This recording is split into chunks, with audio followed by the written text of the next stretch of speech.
Ladies and gentlemen, a very warm welcome to you. You're watching Encounter. Today we have a very special guest. We have Sister Judy Johnson from the Brahma Kumari. She came all the way from Halifax, Canada.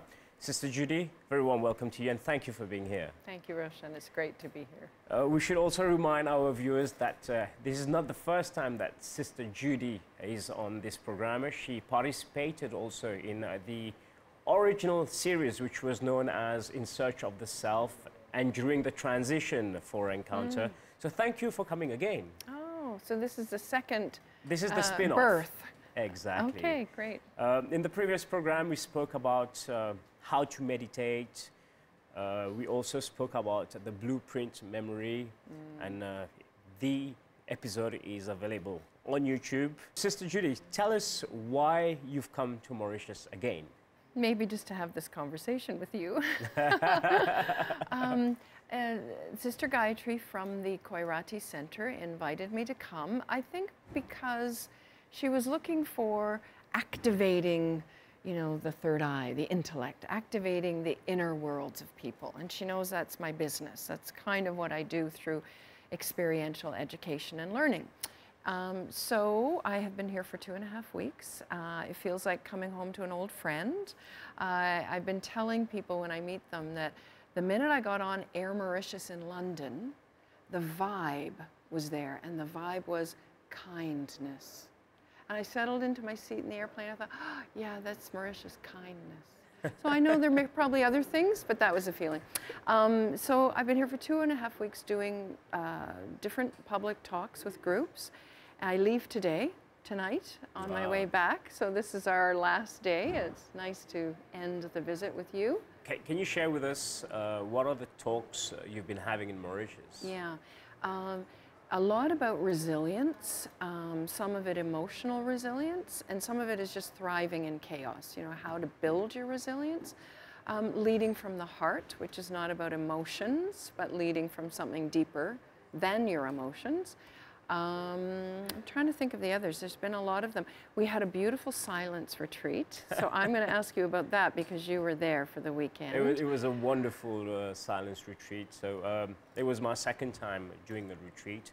I've done a previous course called the Vipassana for 10 days, where you completely disconnected from everything, no technology, no contact with anyone in the family, and it's just a withdrawal from everything and focusing on the self. So this time I felt that I do not have to go through the 10 days again. Not that it's a problem, I can easily do it again. But I did not have to go to that extreme because I've already experienced it. So the weekend retreat at the Diamond Center in Palma was a good way for myself to reevaluate, I would say, the goals and objectives I had set myself. And it worked out beautifully. I had set out 3 objectives from 1 year ago. I managed to work on 2 out of the 3, and the third one I'm still working on it. And I look forward to it because now I have a better clarity of mind of what I have to look forward to. Can I ask you how you used the silence for 2 days? Oh, it's a lot of how you introspect yourself. Many people ask me what I do during a silence retreat. So I tell them, your health depends a lot on your mental health, and you have many thoughts. 90% of the diseases that we have is caused by stress, and stress is mainly caused by our thinking, the way we think. Yeah. So we should be able to silence that chatterbox, but it's not just a switch that you put it off. So you have to observe what are the thoughts you're having, because the thoughts that you're having are the ones that are disturbing you the most. You cannot fight them, so you have to acknowledge them. So in this sense, I was able to break down my thoughts into 3 categories, which were the 3 objectives that I've been working on. And I managed to work on 2 of them. And I'm still working on the 3rd one. Okay. So I think it's good progress for 1 year. I think it's very good progress for 1 year. And even just to be in a process with yourself of keeping track of yourself is very elevated, actually. Not everybody sets a goal and then actually follows through to check the self again. So it's a very high level of personal accountability. Congratulations. And now that I've working on the last one, I thought that I might add another one. I had a conversation with Sister Gayatri, and she's like, okay, what is next for you? I said, I want to be able to practice my daily sadhanas, like have a routine. I don't have that at all. Oh. So I want to be able to practice meditation, breathing techniques, yoga on a daily basis for at least 1 hour, 1.5 hours. But it's hard nowadays, but it's not impossible. The key to it is to sleep early and wake up early so that when you do it as from early morning, you still have your full day ahead. But that's also a work in progress. Yeah. But, so I have to thank you for being one of the facilitators for the Silence Retreat, and it was amazing. And I will definitely do it again if I have the opportunity to do it again. It's amazing. Something that was unique about this Silence Retreat is that we decided to spend the entire time in silence rather than punctuating with classes where people speak. And I found that, I mean, these are public. These are people that are connected in some way to the Brahma Kumaris, but not, you know, regular meditators. And somehow they had no trouble getting into silence and staying there.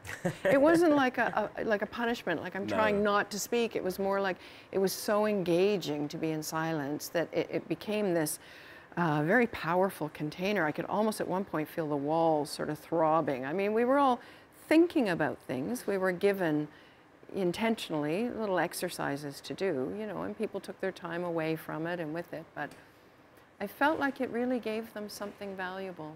It gave them a precious, precious energy. That I will add on to what you just said. It was not only thinking about why do you have to be silent. The reason for being silent was empowered by the various activities that were there and carrying out the activities in silence. One of the things that I observed is when I was silent for 1.5 days and going for the run on Sunday morning by the beachside, I felt so much power and energy. I never felt this powerful, and I'm like, does silence really do this? And yes, it does, because you're containing your energy, you keep your energy, and then you focus your energy onto the things that you're doing. So if I was running, I was only running. If I was drawing, I was only drawing. Of course, your mind wanders. But the focus, when you have an empowered focus, it's a totally different story. It is, actually. I noticed with the meals, Yeah. it took us about 15 minutes to eat. You know, I clocked it. I thought, Really? how is it possible that 60 people in a dining hall can eat at a very leisurely pace? I found myself eating at a very leisurely, slow pace, and yet they're all up, dishes washed and out the door in 15 minutes. How is that possible? Because it didn't feel fast. So it made me realize how efficient silence is. There was no waste. There was no waste. But I noticed once people were given the permission to not talk, to not look at each other, to not have to interact, they were suddenly free just to be with themselves. But comfortably so. I never felt uncomfortable around the other people, even though they were sitting close, or we were moving, or we were eating at a table, you know, across from each other. I never felt uncomfortable. Did you? It was non-judgmental. It was very non-judgmental. And it was very comfortable, because our mind tends to judge everything that we see. But mine didn't during No, the silence no, retreat. no. Why is that? Why is it that silence, I'm sitting at a table eating with people, I didn't even have the thought to comment in my mind on them. No, it didn't happen. Because I pulled so far away from what surface things agitate the mind that I was into my own stillness inside. I was focusing on what I was doing. So I said I would focus on eating, and I would do only that. Right. So I did not even have time to Think about the other people. other things. So there's a lesson for living, Yes, isn't it? yes, We just focus yes. on what So we do. If you do it to the best of you can, even when you eat, even when you drink, even when you walk. Yeah. Yeah. Now, the thing that I enjoyed about the silence retreat, in addition to that, was, so kind of what you're describing is being mindful. Yes, You know, it like is. I'm completely focused on eating, that's what I'm doing. Now, mindful practice, I think what the weekend did is it gave us this mindful practice without telling us that's what it was doing. But behind the mindful awareness of the now and what I'm doing was this incredibly powerful soul experience. It's like I'm the one in the present moment eating. Do you know what I mean? It wasn't just focus on eating. No. It was, there's this silence inside that is aware of eating. Yes. And that was the place that I spent most of my time. At some point, I thought about what Sister Gayatri had told me, is that meditation does not have to be closed eyes. You can also have an open eye meditation. So when you do the silence retreat and being mindful of everything you do, this is a meditation. It is. So it's on many levels that you're very conscious of everything you do, and this mindfulness is meditation. You mentioned earlier that you have been having talks about resilience. What type of resilience? You mentioned emotional, but there's a step in between resilience and the emotional part, right? What is the middle step? I'm going to say silence. Silence. Yeah. So you need to access silence to reach the emotion, the mental well-being. So resilience is a whole movement now in the world, and I think it's relatively new to Mauritius, but it's probably about 20 years. Canada's only taken it up in the last 5 or 10 in a big way. And technically it just means bouncing back. You know, you're resilient. You're, as Sister Gayatri says, you're elastic. You can kind of stretch and mold and shape with life difficulties, you know. So that's resilient. And then there's this emotional intelligence thinking these days about how to be intelligent about your emotions. And what some people would say, EQ. Some people would say you're least intelligent when you're emotional. So to become intelligent about your emotions, it's sort of like how to manage your emotions. So I might learn how to do, I might be really knowledgeable, I might be really smart, I might have a lot of technical skills and know-how, but if I can't manage my emotions, then I'm often blowing up and I'm sort of wrecking what I'm trying to create in the world because the emotions break the relationships or they make it more difficult for me, you know? Is it one of the reasons why people say do not make promises when you're either very happy or very angry? Like that. So you have to keep in check and keep your emotions in balance? Yeah, and most of us go through an up and down roller coaster throughout the day. One minute I'm happy, the next minute I'm sad. So all day long I'm going through this, and it's always in response to an external stimulus. So somebody says something, oh, down I go. It's Friday, payday, up I go. Yes. Friends are coming, up I go. Oh, I get a call about a problem, down I go. So all day long I'm going like this, it's exhausting. And when you talked about stress on the body and the illness caused by stress, a lot of it is this emotional roller coaster, because every time I'm up, my body, woo, inside the cortisone and the, you know, the adrenalines and the heart, everything's going, heart's going, you know, everything. And then when I'm down, same thing. So I'm in a constant fight or flight mode. I'm in constant, you know, inner reactive mode. So the resilience about bouncing back and the emotional intelligence is really about how do I bounce back? How do I remain elastic in the face of my own emotional roller coaster? Do you remain in a straight line? Well, this is the thing. People don't like to think of flatlining your emotions because they think that's like dying. Yeah, they think, well, then I'm dead. If I'm not having any emotions, what's the point of living? Well, it's not a flat line, it's an upward line. Well, that's the thing. Like, I've found since meditating that I'm at a higher level of happiness. And it's quite a wide bandwidth. It's not like a peak and then down. It's sort of like this, you know? It's pretty high level and it's a wide bandwidth. But it's more stable, so it's less affected by the downs and the stimulus coming from outside. You mentioned that people have highs and lows, and it's like a curve which goes up and down. So probably when there's a good news, it goes up, and when there's something less happy, it goes down. But at the end of the day, we have to go through both of them. I have to ask you, is there a way that we can find pleasure in doing the things that we like less, so that we can maintain it, we can stay more true to containing our emotions? Yes.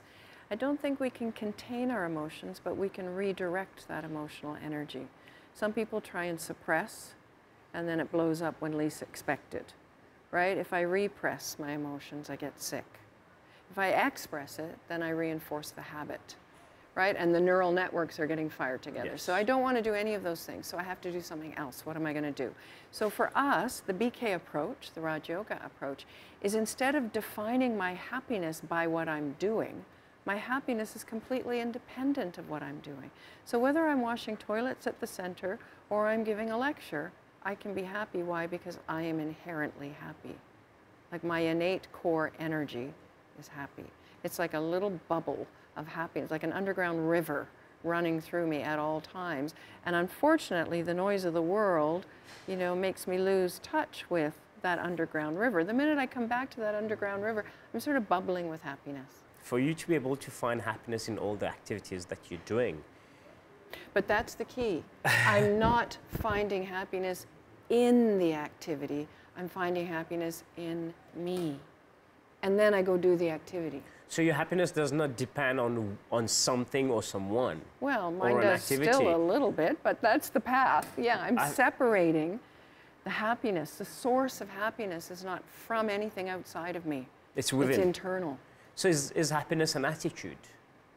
Happiness is an energy of the soul that influences the attitude. The attitude is the most visible part of the soul. You feel my vibrational frequency through my attitude. So that's kind of like our calling card when we meet each other. The attitude says, this is my vibe, right? And if it's a bad attitude, you don't want to hang out with someone. If it's a good attitude, you feel nice with them, right? But all of that is generated from the awareness of who I am, the awareness of my, my focal point, my source point. What is that? Is it my own internal energy? And then, of course, the divine is just going to amplify that energy that's in me. But or is it dependent on the external? It's easier said than done. How can you be internally happy without depending on external factors? Well, that's why it's a practice, meditation. We have to practice. I think if, and I know you've had this experience, when you're actually connected internally, the feeling is so lovely. It's so lovely, right? That's what silence gave us that weekend. It's an experience of bliss. It's such a lovely, blissful experience internally. And when you're there, if you've ever felt it, then you know it's there and you can go back. Now, it's not always easy to get back quickly when a crisis is happening. No. But that's why the daily practice of meditation builds that inner, it's like a muscle, right? If I lift a weight once and then I go home from the gym and think I'm going to be a muscle, you know, it's not going to happen. So it's like that with the mind. I have to continually pull myself back in, pull myself back in. And that's why I meditate. So I sit for what? How long in the morning? 45 minutes? 4 in the morning, every day, have done every day for 21 years, will continue to do until I die. And even if in those 45 minutes, 10 of it is concentrated, and I've spent the rest of it wandering in my mind, doing whatever, I've pulled it back how many times? Yeah. And it's the pulling back that builds the muscle. And the more you keep pulling back, the more you're able to stay in it. Yeah. Because sometimes when you sit Yeah. down and meditate, your mind wanders after 30, 40 seconds. That's okay. It's how many people say nowadays is how you react to situations. Even this meditation is how you react. So the essence of it is to pull back your thoughts towards yourself. Yeah. I sort of think of it like a big net. You know those fishermen that throw that big net out in the river? Yes. And it's like I put a big net out for all my thought energy, thought and feeling energy, and I bring it back into this tiny point.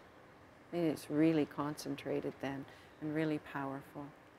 So is there a place, how do you call it? A third eye? Is that a chakra? Is it a... How do you... It's a third eye. Third eye. You bring the focus to the third eye, which is in between the eyebrows. Behind the eyes, front of the brain. So it's deep inside. So it's behind the eyes? Behind. In front of the brain? Yeah. Okay. Yeah. And what do you think of it as a ball of energy? I visualize it as a little tiny point of light, like the spark of life that animates this body. Sister Judy, we'll go back to the resilience part, why you've come to Mauritius. You mentioned it's pretty new to Canada. Why is why has resilience become so important now? Yeah. Yeah. I think world events are pushing people over, knocking them down. I think people are settling a lot of, you know, karmic consequences, we might say. Yep. People are settling a lot of things in their personal lives through health issues, relationship issues, loss of work, economic strife and worry. People are very anxious these days. And so we have to look somewhere else for a source of energy to keep us standing and strong. And that has to be inside. Resilience is sort of morphing now into thriving. So instead of just surviving, I'd like to thrive. Be good at what you do. Be good inside no matter what happens. Be good inside no matter what happens. Like a flower, just blossom, even in a storm. And you think that this will address many problems like stress in the world, or the way people think and how they react to one another, or even their approach to life? Yeah, I do think so. I think if we tap into the inner energy of the self, the soul, that it's a lovely energy that we bring to our relationships, we bring to our work, and it makes it more peaceful and harmonious and more lovely. Well, what is your personal experience or take on resilience? Because you probably practiced it for some time so that you're able to talk and teach it. Yeah, that's true actually. Just a life full of changes, I guess, and the changes don't seem to affect me so much. Kids leave home, empty nest, single mom, you're on your own. Who are you? Many women, many mothers have an identity crisis. You know, I'm nobody. Where's the kids? And they kind of start reaching out to get them back. So that was an easy transition for me, and I would say that's because of the meditation. Fluctuating in terms of, I give a lot of my time to service internationally, and so that means I'm less available, or have been, in the consulting world. So economically, that means by putting my attention here, there's less there, which is a conscious choice on my part. But that also means that if others, you know, some of the situations I've faced in terms of the economics would make many people very, very terrified. And I've had my moment of panic, but I've also had mostly faith. Why terrified? Why your moment of panic? Because a lot of people's insecurity, including mine, has been, security is in your bank account. How much money have you got there? If you have a little mountain, even a little tiny mountain, you feel secure. Yeah. So when it drains and there's nothing there, on what basis is your security? On what basis do you feel secure? How will you survive? Exactly. Is that an issue for you? It isn't, because karmically, whenever you're giving, something always comes back. So every time I'm doing service somewhere in the world, lo and behold, somebody calls and said, we'd like you to do this work. Can you do this work for us? And then I go back and I do the work. That's inspiring. It's lovely. It's lovely. If I worried about the work, then I might not do the service.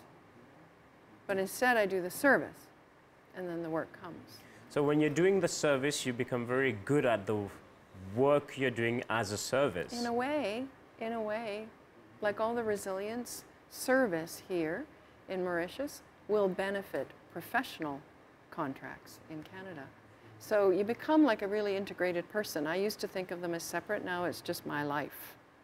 And my life is this and it's that. It's both together very nicely. Are you okay with that? I am. I feel really good about it. Let's say that your children were younger, were smaller. Would you still have been comfortable with this? When they were younger and smaller, I gave the time to them. Of course. Instead of the work. It's a personal question. Yeah. And so they had a very rich upbringing with very little, but full of values. You know, so at Christmas they'd get 20 gifts, but they were this small. So they always felt there was such abundance, right?